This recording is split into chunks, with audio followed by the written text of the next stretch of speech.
एक बड़ा अपडेट आपको बता दें, छत्तीसगढ़ वक्फ बोर्ड के अध्यक्ष डॉक्टर राज का बयान सामने आया है। वो कह रहे हैं कि वक्फ बोर्ड की तरह सनातन बोर्ड भी बने। गृह मंत्री अमित शाह और पीएम मोदी को वो पत्र लिखने जा रहे हैं। सनातन बोर्ड बनने से जमीन का बंदर बांट नहीं होगा। मठों की जमीनों के बंदर बांट पर लगाम लगेगी।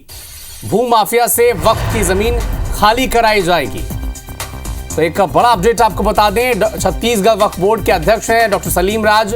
वो कह रहे हैं कि वक्फ बोर्ड की तर्ज पर सनातन बोर्ड का भी गठन हो और इसके लिए वो पीएम मोदी और गृह मंत्री अमित शाह को पत्र भी लिखने जा रहे हैं। और इससे होगा क्या कि जमीन का बंदरबाट नहीं होगा, मठों की जमीनों के बंदरबाट पर लगाम लगेगी और भू माफिया से वक्फ की जमीन भी खाली कराई जा सकेगी।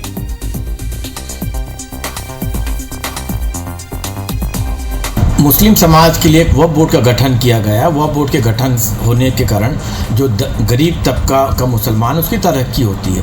उसी प्रकार एक सनातन बोर्ड बनना चाहिए। सनातन बोर्ड बनने से जो गरीब हिंदू भाई है उनके लिए फ़ायदे वाला रहेगा। एक सनातन बोर्ड बनने से पूरी जो मंदिर मठ की जगह है उसकी देख रेख होंगी और प्रॉपर व्यवस्था हो पाएंगी। उससे जो कब्जा हो रहा है वो कब्जा होना बंद हो जाएंगे। इसलिए सनातन बोर्ड बनना चाहिए। जो वक्फ प्रॉपर्टी में कब्जा किए थे उनके लिए कानून बनाया गया है। और इस विषय पर और बेहतर चर्चा के लिए हमारे साथ दो खास मेहमान जुड़े हैं। भारतीय जनता पार्टी के प्रवक्ता राजीव चक्रवर्ती और कांग्रेस पार्टी के प्रवक्ता धनंजय सिंह ठाकुर जुड़े हुए हैं। स्वागत है आप दोनों का। चर्चा की शुरुआत राजीव जी आपसे। जी, छत्तीसगढ़ वक्फ बोर्ड के अध्यक्ष सलीम राज, डॉक्टर सलीम राज कह रहे हैं कि जिस तरह से वक्फ बोर्ड का गठन होता है वैसे ही सनातन बोर्ड का गठन होना चाहिए ताकि जो मठ मंदिरों में ज़मीनों का बंदरबांट है वो बंद हो सके और वक्फ की जो ज़मीन है वो भी भू माफिया के कब्जे से बाहर हो सके। बहुत अच्छा सुझाव है, क्रांतिकारी सुझाव है। और निश्चित रूप से ये देखा गया है कि जो पुराने मठ हुआ करते थे 300 वर्ष पहले, 400 वर्ष पहले, और जो उनके सर्वाकार बनते हैं वो भूमाफियाओं के चुंगल में आकर जमीनों को बेच देते हैं या उसका दुरुपयोग होता है। जहां जलाशय है उन जलाशयों को पाट कर भी जो प्रकृति का संतुलन बंद हो जाता है। ये बहुत अच्छा सुझाव है। देखिए, छोटे छोटे सुझाव से ही आगे चलकर कानून बनते हैं। जैसे कहते हैं कि आवश्यकता ही आविष्कार की जननी है। तो अगर ये आवश्यकता है तो बिल्कुल अच्छा सुझाव है। सरकार को संज्ञान लेना चाहिए और उसके ऊपर से बातें तो मठ मंदिरों में बंदरबाट चलती है क्या जमीन की? नहीं, बंदरबाट चलती नहीं है, ये एक समस्या है। देखिए, ये एक जितने भी धार्मिक स्थल है वहाँ पे ये एक समस्या देखा गया है। कहीं कोई ऐसा नहीं है कि हमेशा से ऐसा होता आया है। ये एक समस्या है और इस समस्या का समाधान है। जैसे श्राइन बोर्ड का गठन किया गया है, तिरुपति बालाजी बोर्ड का गठन किया गया है, संस्थानों का गठन किया गया है। वहाँ के आय से फिर वहाँ से अस्पताल और तमाम तरह के जो धार्मिक कार्य होते हैं, सामाजिक कार्य होते हैं, सेवा कार्य संचालित होते हैं। नहीं तो उन पैसों का दुरुपयोग हो सकता है। तो ये एक अच्छा सुझाव है। ठीक है, धनंजय सिंह ठाकुर जी कैसे देखते हैं? छत्तीसगढ़ वक्फ बोर्ड के जो अध्यक्ष हैं वो कह रहे हैं कि सनातन बोर्ड इसी तर्ज पर खुलना चाहिए। देखिए, वो भारतीय जनता पार्टी के नेता हैं और वक्फ बोर्ड की जिम्मेदारी उनके ऊपर में है और केंद्र में और राज्य में दोनों जगह भारतीय जनता पार्टी की सरकार है। तो मुझे ऐसा लगता है कि अगर भारतीय जनता पार्टी ये चाहती है कि सनातन बोर्ड बनाया जाए जिसमें प्रदेश और देश के सारे मंदिरों की जो प्रॉपर्टीज है उसका देख रेख और वहाँ जो भी चीजें हो रही उसको एक साथ देखा जाए, तो मुझे लगता है इन लोगों को जाकर केंद्र सरकार जो है, क्योंकि केंद्र में इनकी सरकार है, और वहाँ जाके इन लोगों की बात रखनी चाहिए और जितने भी मंदिर है, जितने भी ट्रस्ट है, इन लोगों से सलाह मशवरा करना चाहिए।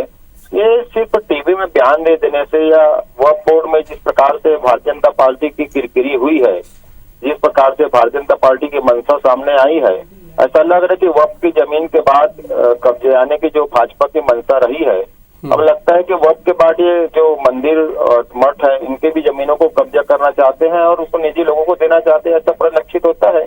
लेकिन इनको टीवी में बोल के इस प्रकार से बातें करने बजाय नरेंद्र मोदी जी के पास एक प्रस्ताव बना देना चाहिए और मंदिर में मठ के जो ट्रस्टी हैं, चाहे तिरुपति बालाजी मंदिर हो, चाहे ठीक है, संक्षेप में इसका जवाब ले लेते हैं धनंजय जी। बात देना चाहिए। राजीव जी, देखिए, अब गंभीर आरोप लग रहे हैं। ये कह रहे हैं कि वक्फ के संशोधन बिल के जरिए जैसे आप कब्जाना चाहते हैं दूसरों की जमीन, अब सनातन बोर्ड के जरिए भी आपका उद्देश्य यही है।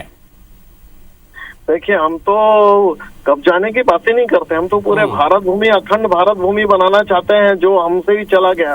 पीओके को लेना चाहते हैं, बाकी देशों को भी सम्मिलित करना चाहते हैं। हमारा जो मिशन है कि भारत एक संप्रभु राष्ट्र बने, शक्तिशाली राष्ट्र बने। राजीव जी, कांग्रेस पार्टी और विपक्षी पार्टी क्या कह रहे हैं कि जो बिल में प्रावधान किए गए हैं उसके जरिए आप जमीनों पर उनका अधिकार छीन लेंगे और कोर्ट में ये मामला अटक जाएगा, तब तक वक्फ के पास या जिसके भी क्लेम रहेंगे उसकी जमीनें उनके पास रहेंगी नहीं, और यही फॉर्मूला अब सनातन और मठ मंदिरों में भी अपनाना चाहते हैं। ये सीधा आरोप कांग्रेस पार्टी आप पर लगा रही है। बिल्कुल बिल्कुल झूठ है। और सदन में मेरा भाग्य रहा है, सौभाग्य रहा, मैं सदन में जब बिल का मसौदा पढ़ा जा रहा था, बहस हो रहा था, कहीं पर भी ऐसा उल्लेख नहीं है कि बल्कि 200 साल से सोचिए 2 रुपए के किराए पर एक शक्तिशाली आदमी द्वारा कब्जा किया गया बम्बई जैसे जगह में, जहां पर 10,000 स्क्वायर फीट की जगह का 2 रुपए किराया देता है। तो क्या ये अन्याय नहीं है?